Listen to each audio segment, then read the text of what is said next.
In these videos, I wanted to show a small example of how the mass media around the world, which mostly controlled by Zionists, present Muslims and Arabs in the media as evil, angry, hateful, and civilized people.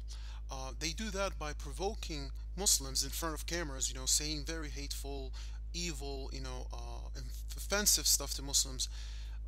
And Muslims, of course, they retaliate.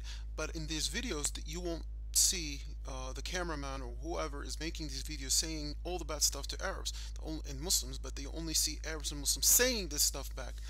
This video will give you a small example of what I'm trying to say.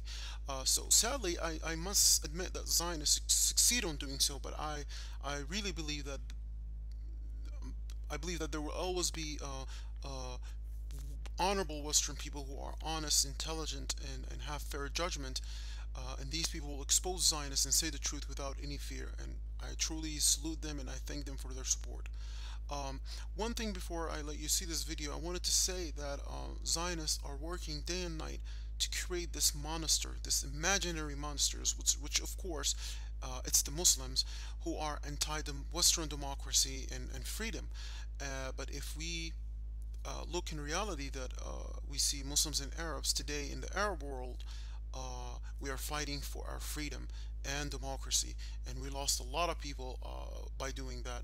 So all what I wanted to say that these Zionists are trying to cover their crimes by shifting people, especially Western people, from their true enemies, which are Zionists, who are controlling, I don't want to say what they control in the West. I think most Westerns know what Zionists really do and control in the West, but I wanted to say that these Zionists are conspiring behind closed doors while many people are thinking about this imaginary monsters. But anyway, I will speak about this stuff and issues later on in other videos, but I want you to see this video and I hope you enjoy and learn a lot from it. Thank you. The fact is, told in a news story, even if it's through no fault of your own, the media won't take no for an answer. If you feed them a soundbite, they'll probably go away. If you hide, they'll wait you out. If you get angry, you can guarantee you'll be all over the news. That's the Australian way. And that very same day, a demonstration that getting angry may be just what the media want. An accused rioter has clashed with a television cameraman after facing court on charges arising from the attack on the Oakley Bob Jane store. The charges are serious, but of course not yet proven. And anyway, it wasn't the accused rioter who was first shown clashing with the cameraman outside the Melbourne Magistrates Court. It was his father. You bloody idiot! You idiot! I don't care, he's inside or whatever. On 7 Story, that aggressive behaviour by Mr. Judd Amar seemed to come completely out of the blue. But we've been given the unedited footage shot by one of the cameramen there that day. It shows that the father had been sorely provoked, especially by the cameraman shooting for 9 News. We're going to run it at some length, and I warn you, the language isn't pretty. Omar Amar had just been given bail by the magistrate, and he and his father were trying to walk away from the court. Hey, please, guys. Please. Hey, please, man. Please. I don't want to push anyone. Please. I said please. Don't push people, mate. I say please. I say please. You don't push people. I say please. You don't push people. Both men crossed the street, but when they return to the pavement, it continues. I say please. I say please. Please. Leave me alone, please. I'm just doing my job, mate. Please, leave me alone. Enough. I'm just doing my job. Oh, my God. Just doing his job. But at most he needed a couple of shots of the pair. You'd think he'd have got enough by now. But no, he's hardly started. Man, go away, please. Leave me alone. What's the job? What's the job? You already have it. Please, go away. All right, you've got me. Fuck, what do you want? Please. You got me. All right, you've got my face. Is that what you want? Please, what man. the media wants? What's Mr. Homer? Fuck off. I say please, man. Please. Please, go away. Please. Okay, I don't touch you. I say please, go away. No. You don't touch people. بس هم عايزين يقطعوا في ضربه. أنا say please. Go away, please. Please. We're just doing our jobs. Bloody. You don't touch people. But it's fine, apparently, to stick a camera in their faces for minutes on end while they walk down a public street. By our count, the cameraman had been asked to stop, please, 25 times by Mr. Amar. At this point, though, a noisy truck makes it hard to hear. It sounds as if the cameraman says, F off. You say to him, fuck off? You say to him? You say to him, fuck off?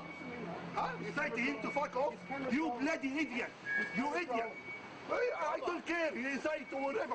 You idiot! Fucking mate. Fucking terrorist. That's right. The 9 cameraman, whose name is Simon Fuller, called Mr. Amar an effing terrorist. If he wanted a reaction, he certainly got one. You say again, you bloody idiot! What do you say? You idiot! I like terrorist. I like terrorist. You call him a terrorist? I didn't say that. Okay. What do you see now? Oh, we'll go get the cops now then. The argument continued as the Amars retraced their steps towards the court in search of police. A minute and a half later, it was still going on. Omar Amar was by now furious. Calling my dad a terrorist? Who the fuck are you to call him a terrorist? Why do you call him a terrorist? Because he has a beard and because he's Muslim? Is that what it comes down to? Is that what you guys have kept bringing it down to? You can't even have a beard in this country anymore without being calling a fucking terrorist. Have some fucking self-decency. The man's never been caught in his life and you're calling him a terrorist. You're calling him a terrorist and he's never been to court in his life. Is that what it's come down to? Edifying stuff.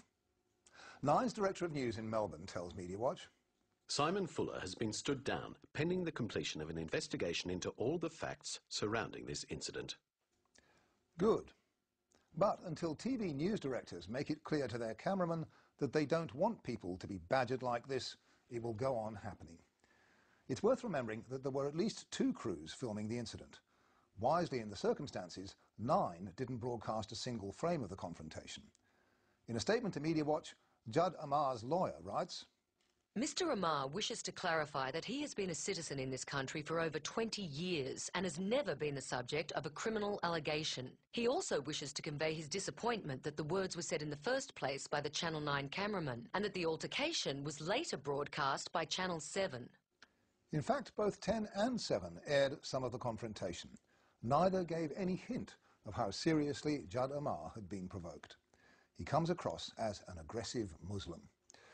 His lawyer says, This incident has the capacity to further erode the Islamic community's confidence in the media. No more